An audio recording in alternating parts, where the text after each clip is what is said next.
الحمد للہ رب العالمین والصلاة والسلام علی سید المرسلین محمد وآلہ وصحبہ اجمعین، اما بعد۔ آج کل داعش کا مسئلہ بڑے زور و شور کے ساتھ چلایا جا رہا ہے، پوری دنیا میں ایک ہنگامہ مچا ہوا ہے۔ اکثر لوگوں کا حال یہ ہے کہ وہ جانتے بھی نہیں ہیں کہ داعش کیا ہے، نام کیا ہے، اس کی حقیقت کیا ہے۔ جہاں تک اس لفظ کا تعلق ہے تو الدولۃ الاسلامیۃ فی العراق والشام کا یہ شارٹ فارم ہے، اس کا مخفف ہے، اور اس عنوان سے اس رمضان سے پہلے گزشتہ رمضان میں جب اس کے نمائندوں نے نوری مالکی حکومت کے خلاف زبردست کارروائی کی تھی اور موصل پر قبضہ کیا تھا، اور پھر اس کے بعد ترکی کے بہت سے لوگ ان کے ہاتھوں میں آ گئے تھے، اور ہندوستان کی نرسیں بھی ان کی تحویل میں تھیں، تو اس وقت ہم لوگ یہ دیکھ رہے تھے کہ وہ کیا کرتے ہیں، ان کا رویہ کیا ہوتا ہے۔ تو جو بات سامنے آئی کہ جہاں تک نوری مالکی کی فرقے وارانہ ظالمانہ حکومت تھی، اس کا انہوں نے خاتمہ کیا، اور ترکی کے جو لوگ تھے ان کو بحفاظت واپس کیا۔ ہندوستان کی جو نرسیں تھیں ان کو ہندوستان انہوں نے واپس بھیجا، نہ ان کی عزت پر کوئی بات آئی، نہ ان کی جان کو کوئی نقصان پہنچا، بلکہ ہندوستان آ کر ان نرسوں نے تعریف کی۔ تو وہ موقع تھا کہ جس میں میں نے بھی ایک کھلا خط لکھا کہ یہ ایک اچھا عمل ہے، یہ جمہوری بنیاد ہے، اور اس سے معلوم ہوتا ہے کہ وہ ظلم نہیں کرنا چاہتے ہیں، اس لیے ان کے اس کردار کو سراہا بھی گیا، اور ساتھ ساتھ میں نے یہ کہا کہ صاحب عراق میں، سیریا میں شیعہ سنی لڑائی کا کوئی جواز نہیں ہے، اور فرقہ واریت کا کہیں پر کوئی جواز نہیں۔ ہندوستان میں ہندو مسلم مسئلہ نہیں اٹھانا چاہیے، کسی مذہب کی بنیاد پر تفریق نہیں ہونی چاہیے، انسانوں کے ساتھ انسانوں کا رویہ اختیار کیا جائے، اور ہر شہری کو اس کا حق دیا جائے، اور کسی کو مظلوم نہ بنایا جائے۔ تو میں نے ان سے کہا کہ صاحب شیعہ کو مارنا اس لیے کہ یہ شیعہ ہے، یا شیعوں کی طرف سے سنی کو مارنا اس لیے کہ یہ سنی ہے، یہ ظلم ہے، وحشت ناکی ہے، بربریت ہے، اس کا نہ اسلام سے تعلق ہے نہ انسانیت سے تعلق ہے۔ یہ باتیں میں نے کھل کر اپنے خط میں لکھی، اور وہی زمانہ تھا کہ جب مصر میں ظلم ہو رہا تھا، اور میں نے حرمین شریفین کی سرزمین کے بادشاہ شاہ عبداللہ کو بھی کھلا خط لکھا کہ اس ظلم میں ان کی طرف سے شرکت نہیں ہونی چاہیے، اور ہر جگہ عدل و انصاف قائم کرنے کی جدوجہد ہونی چاہیے۔ بہرحال میں نے توقع کی تھی کہ اب وہ اس نظام پر غور کریں گے اور عادلانہ نظام قائم کریں گے، لیکن افسوس یہ کہ عراق اور سیریا فرقہ واریت کی بھٹی میں جھلسا دیا گیا۔ آج کوئی دن ایسا نہیں گزرتا کہ وہاں خون نہ بہہ رہا ہو، اور آپس میں ایک دوسرے کو مارنے کاٹنے میں لوگ اس طرح لگے ہیں جیسے دنیا جنگل بن گئی ہو، اور جو بڑی طاقتیں ہیں وہ تماشے دیکھتی ہیں۔ تو ایسی صورتحال میں پھر میں نے تھوڑے ہی عرصے کے بعد ایک بیان اخبارات کو دیا کہ ان سے اتفاق نہیں کیا جا سکتا، کیونکہ اپنوں ہی کے ساتھ مظالم ہو رہے ہیں، اور فرقہ واریت کی بنیاد پر کارروائیاں کی جا رہی ہیں، کارروائیاں عدالتی بنیاد پر نہیں ہیں، حق و انصاف کے ساتھ نہیں ہیں۔ پھر میں نے ان کے بارے میں مطالعہ کرنا شروع کیا تو یہ بات سامنے آئی کہ اصل میں یہ گروپ ایک متشدد سلفی گروپ ہے، انتہا پسندی پر جن کا یقین ہے، اور چونکہ جہاں تک تعلق ہے سلفی تحریک کا، اس کے جو اہم ترین لوگ ہیں جیسے سعودی عرب میں ربیع مدخلی صاحب بہت معروف ہیں، پورا جزیرۃ العرب ہی نہیں دنیا ان کو جانتی ہے، اور ان کے لوگوں کو مداخلہ کہا جاتا ہے۔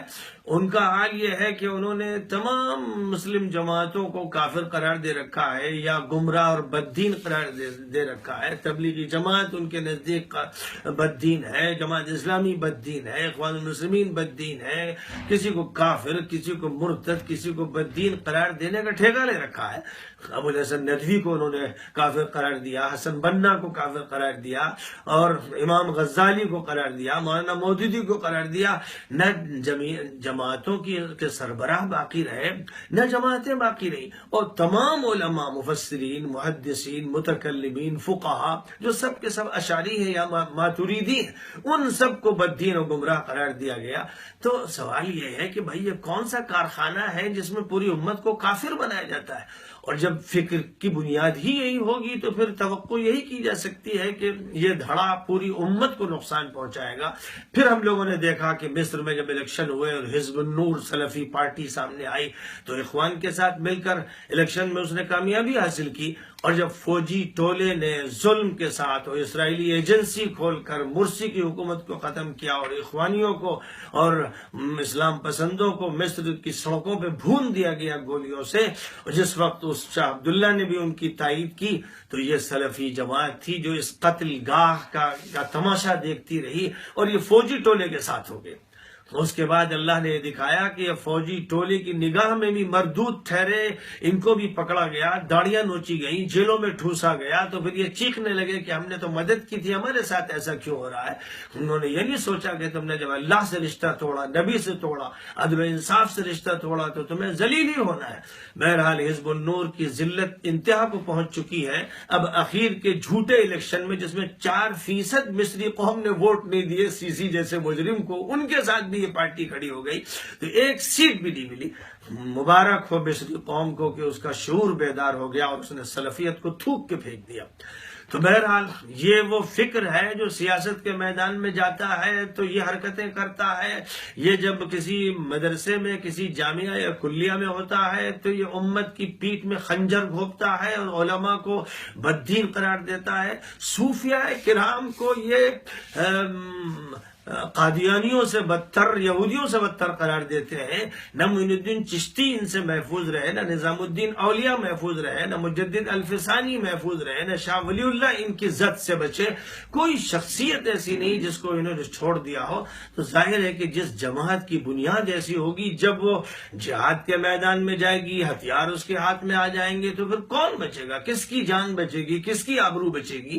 جب یہ صورتحال سامنے آئی کہ داعش نے اپنے لوگوں کو مارنا شروع کیا اور عدل اور انصاف کی جو اللہ کی طرف سے حدیں طے ہیں ان کو پھلانگنا شروع کر دیا، تو پھر اب جائز نہیں تھا ہم لوگوں کے لیے جن پر حق کا بیان کرنا فرض کیا گیا ہے اللہ کی طرف سے اور کتمان حق سے منع کیا گیا ہے، ہماری ذمہ داری ہے ہم کہ کھل کر بات کریں۔ آج یہ تانا دیا جا رہا ہے کہ آپ نے تو خط لکھا تھا۔ جی ہاں، میں نے خط لکھا تھا، ناصحانہ لکھا تھا، کھلا خط لکھا تھا، دعوت دی تھی، حق کی دعوت سب کو دینا ہے۔ میں نے شاہ عبداللہ کو خط لکھا، میں نے شاہ سلمان کو مبارکباد کا خط لکھا۔ آج ان کی پالیسی عبداللہ کے مقابلے میں نہایت اچھی ہے۔ وہ ترکی کے دوست ہیں، انہوں نے قطر کو اپنے قریب کیا ہے۔ آج ترکی اور قطر اور سعودیہ مل کر روس کا مقابلہ کر رہے ہیں اور بشار کا مقابلہ کر رہے ہیں۔ مصر آج دشمن بنا ہوا ہے اور مصر کی حکومت کی دوستی بشار کے ساتھ ہے، مصر کی حکومت کی دوستی روس کے ساتھ ہے۔ مصر نے اپنے مجرمانہ کردار کو پیش کر دیا ہے اور سلفیت اسی سی سی کے ساتھ وہاں پر ہے اور پوری امت سے لڑ کر ایک گروہ کے حق میں اس نے اپنا ٹھیکہ لے رکھا ہے۔ ظاہر ہے کہ پوری امت پریشان ہے، چھلنی ہے، مجروح ہے۔ نہ حضرت مولانا زکریہ بچے، نہ مولانا حسین احمد مدنی بچے، نہ شیخ ابو الحسن ندوی بچے۔ ان کے خلاف ایک سلفی نے 800 صفحے کی کتاب لکھی ہے جس میں دکھایا کہ ابو الحسن ندوی کا دوسرا چہرہ۔ پوری دنیا ابو الحسن ندوی کو مخلص مانتی ہے، اللہ والا مانتی ہے، ربانی مانتی ہے، لیکن اس جماعت کے لوگ ان کو بھی نعوذ باللہ غیر مخلص کیا بلکہ منافق مانتے ہیں۔ تو ظاہر ہے کہ ایسی جماعت کے اللہ کے ہاں مردود ہونے کے بارے میں کوئی شک و شبہ نہیں ہو سکتا ہے، اور یہ لفظ بھی جو انہوں نے اختیار کیا ہے کبھی سلف نے اختیار نہیں کیا۔ تابعین، تبع تابعین سے لے کر آج تک کوئی بھی دنیا کا وہ عالم نہیں ہے جس کے ساتھ لاحقہ سلفی کا لگا ہوا، فلان سلفی تاریخ کے کسی دور میں استعمال نہیں ہوا۔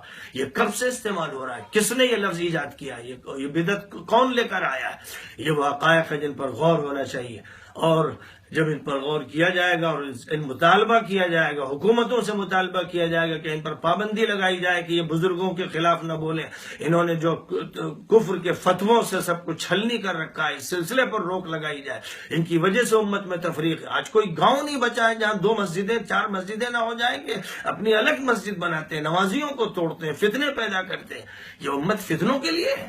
اس امت کو نبی پاک علیہ الصلوۃ والسلام نے جوڑا تھا اور آج کے اس دور کے ان مجرموں نے اس امت کو توڑنے کا ٹھیکہ لیا ہے۔ اس لیے ضرورت تھی کہ حق کی بات کہی جائے پوری دنیا کے سامنے، حکومتوں کے سامنے۔ یہ شکوہ کرتے ہیں کہ وزارت خارجہ اور وزارت داخلہ سے شکایت کریں گے، وزارت داخلہ وزارت خارجہ سے ہماری باتیں ہوتی رہتی ہیں، ان کو پورا اطمینان ہے، بہت ساری تحقیقات وہ کر چکے۔ میں نے ان سے صاف کہہ دیا کہ یہ جو نقصان ہے یہ ان لوگوں کے ذریعے ہو رہا ہے جنہوں نے بزرگوں کو چھلنی کیا ہے، جنہوں نے جماعتوں کے خلاف باتیں اٹھائی ہیں، جو فتنہ پرداز ہے۔ اور ان کے لٹریچر کو پڑھ لیجئے، آپ داعش کا لٹریچر پڑھ لیجئے، تقریریں سن لیجئے، وہ سب کے سب محمد ابن عبد الوہاب کے پیروکار ہیں، وہ سب کے سب سلفی عقائد کے رکھنے والے۔ عالم عربی کا بچہ اس کو جانتا ہے، ہندوستان کے لوگوں کو نہیں معلوم تھا۔ میری تحریر کے بعد لوگوں کا اچنبھا ہوا اور لوگوں نے اس کو پڑھنا شروع کیا تو آنکھیں کھل گئی۔ اب جو اسی ٹولے کے لوگ ہیں وہ جنون کے شکار ہو گئے ہیں، حق پرستی ان کے اندر سے ختم ہو گئی ہے کہ سچائی کو قبول کریں، اور اگر جواب بھی دینا ہے تو ان علمی زبان میں سنجیدہ جواب دیں، گالیوں سے جواب نہیں ہوتا ہے۔ علم کا جواب علم سے ہوتا ہے، دلیل کا جواب دلیل سے ہوتا ہے، کتاب کے حوالے کا جواب کتاب کے حوالے سے ہوتا ہے۔ بہت خوشی کی بات ہوگی کہ میری غلطی پر متنبہ کیا جائے، اگر کوئی میں نے غلط حوالہ دے دیا ہو یا کوئی غلط بات منسوب کر دی ہو تو میں خوش ہوں گا کہ آپ متنبہ کریں۔ جو بھی شخص اگر صحیح بات پر متنبہ کرے گا میں رجوع کے لیے تیار ہوں، جیسے میں نے ادھر رجوع کیا کہ پہلے میں خوشگمان تھا، اچھی توقعات رکھ رہا تھا، لیکن ثبوت دیا داعش نے کہ ان کے ساتھ اچھی توقعات صحیح نہیں ہے اور وہ امت ہی کو نقصان پہنچانے پر تلے ہوئے ہیں۔ اس لیے وہ کس کے ایجنٹ ہیں میں نہیں جانتا، لیکن اتنا ضرور جانتا ہوں کہ وہ اپنے غلط فکر کے ایجنٹ ہیں۔ ان کا فکر غلط ہے، بنیاد غلط ہے، سلفیت غلط ہے، اور جب تک سلفیت کا علاج نہیں ہوگا اور یہ سلسلہ بند نہیں کیا جائے گا کہ بزرگوں، جماعتوں، صوفیہ، مشائخ، علماء، مفسرین و محدثین کے خلاف جب تک ان کی زبان کو روکا نہیں جائے گا اور قلم نہیں توڑے جائیں گے اس وقت تک یہ فتنہ رکنے والا نہیں ہے۔ اس لیے میں تمام مسلمانوں سے اپیل کرتا ہوں کہ سب سر جوڑ کر بیٹھے اور یہ طے کریں کہ اب یہ اس طرح کی باتیں نہیں ہونے دی جائیں گی، پوری امت مل کے چلے گی، مسلم غیر مسلم اچھے تعلقات قائم ہوں گے، ہندو مسلم بھائی چارہ ہوگا اور شیعہ سنی بھائی چارہ رہے گا، فرقوں کی بنیاد پر یا مذہبوں کی بنیاد پر انسانوں پر ظلم نہیں ہونے دیا جائے گا اور اخوت اور مساوات کی بات کو عام کیا جائے گا۔ یہی ہمارا مشن ہے جس کی ہم نے سینکڑوں تقریروں میں کیرالہ سے لے کر کشمیر تک اسی بات کو دہرایا ہے، اور یوٹیوب میں تقریریں موجود ہیں، ہماری واٹس ایپ پہ موجود ہے، فیس بک پہ موجود ہے، جو چاہے انہیں چیک کر لیں۔ ہم بات کرتے ہیں انسانیت کی، اخلاق کی، عدل کی، انصاف کی، اور جو حق ہوتا ہے اسے کہتے ہیں، اس معاملے میں پھر کوئی رو رعایت نہیں رکھتے۔ آج بھی اس حق کو ہم نے ظاہر کیا ہے، امید ہے کہ جو حق پرست ہوں گے اس کو قبول کریں گے۔ وآخر دعوانا ان الحمد للہ رب العالمین۔